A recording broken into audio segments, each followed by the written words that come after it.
So I want to tell you a bit about some of the hostages who have been released from Hamas dungeons and what they've been through and their heroism in the face of such evil. But before I tell you about these hostages, I have to tell you a bit about Greta Thunberg and her followers on their flotilla, who they say were also held hostage by Israel. Have a listen to the terrible, terrible treatment that they received, which is comparable to what the Israelis in Hamas had been through, isn't it? Have a watch. Medication was restricted, food and water.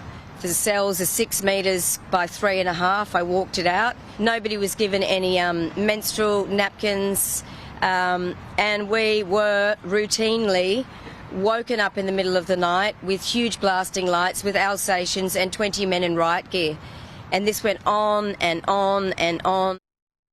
So let me just get this straight. You go into a war-torn war zone, which a sovereign state is actively fighting in, and you try to invade the territory and cause trouble and havoc. And then that sovereign state decides to arrest you and then send you back to where you came from. You're completely fine, but you're held in a cell while they're just processing you. And within an extremely short period of time, they send you out. But because you weren't given medicine and other things, therefore they are terrible people. Have a watch of this other guy who was on the flotilla. Home. Myself, I flew Amman, Kuwait, Dubai, China, Sydney, on a very expensive flight that I've had to pay for myself to get home. Oh, shame. Honestly. Terrible. Quite frankly, I think Israel should have detained them for good. Why not? They're trying to rally the world against Israel. They're trying to undermine and stop Israel's war, or existential war against modern day Nazis. Quite frankly, I think they have forfeited a lot of their natural rights. But anyway, let's compare this utter clown crew to genuine suffering that we're now learning about from the released hostages. No one can forget the images that travelled around the world of Noah Argamani and her boyfriend.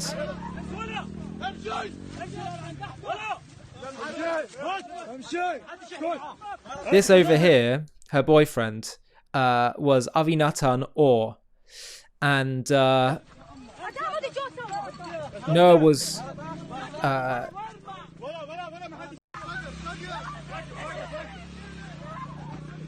was brought back to Israel much earlier in the war, but Avinatan was still there, and his story of heroism is just unbelievable. Here he is, looking utterly different, by the way. I want you to compare how he looked before and after he returned.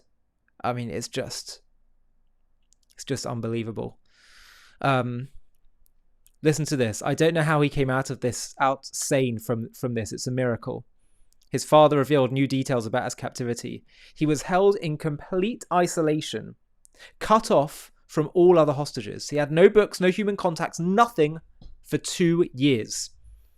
He had no idea what happened to his partner, Noah Argamani. He didn't know that she was alive.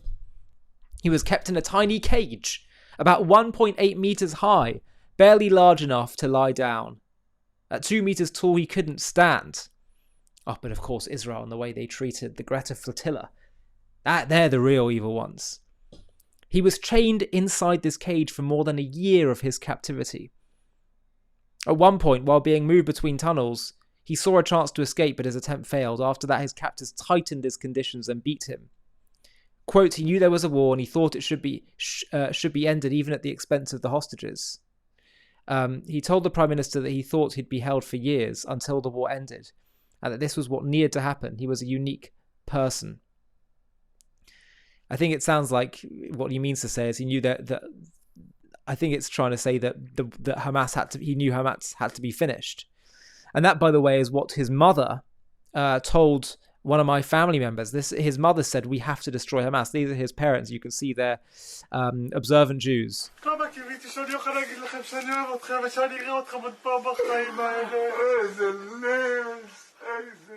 She told one of my family members recently that We have to destroy Hamas because of their existential continued threat to Israel. These people are such heroes.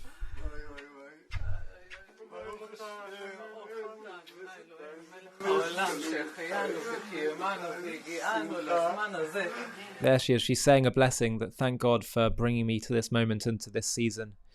It's just unbelievable. Here he is reunited with his girlfriend, Noah Argamani. And here he is reacting with emotion as crowds gather to welcome him upon his arrival at the hospital in Israel.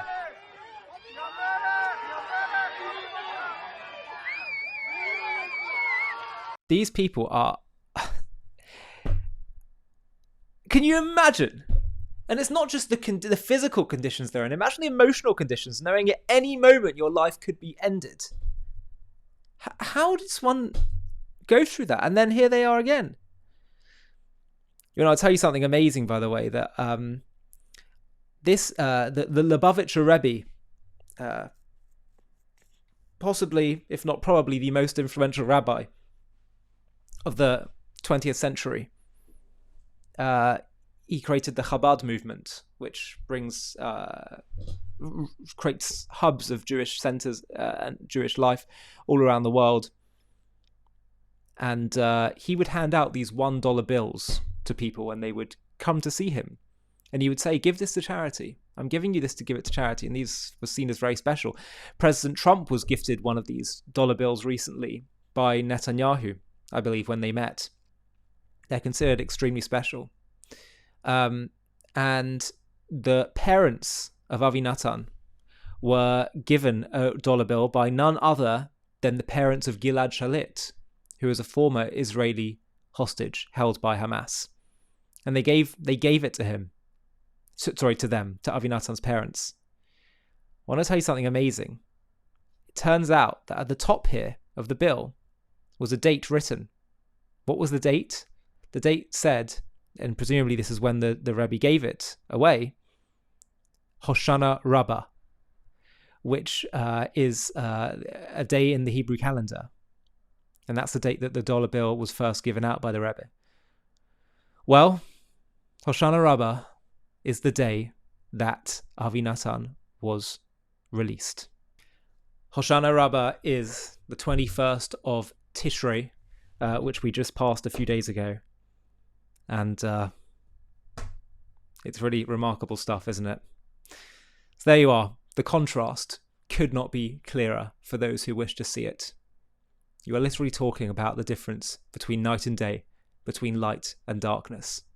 Make sure that you can recognize light for what it is, and darkness too for what it is. A quick message before we finish. We have been lied to about the Palestinians from beginning till end.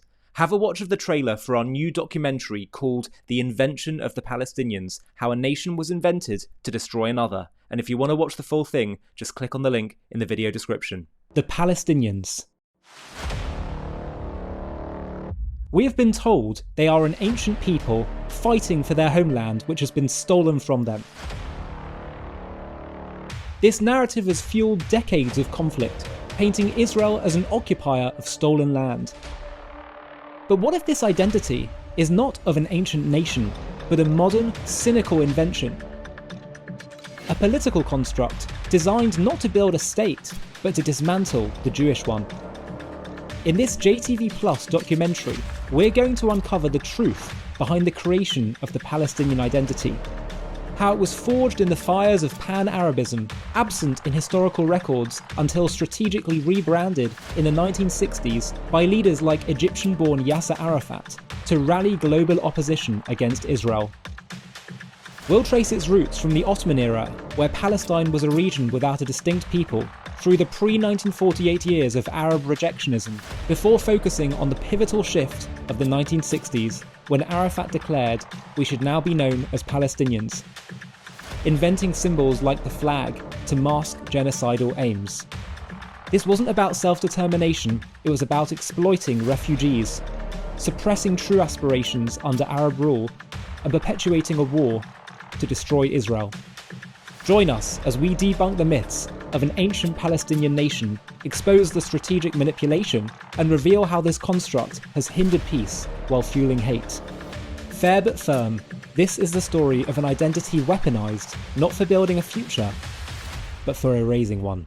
To watch this JTV Plus documentary and access much more premium content, click on the link in the video description.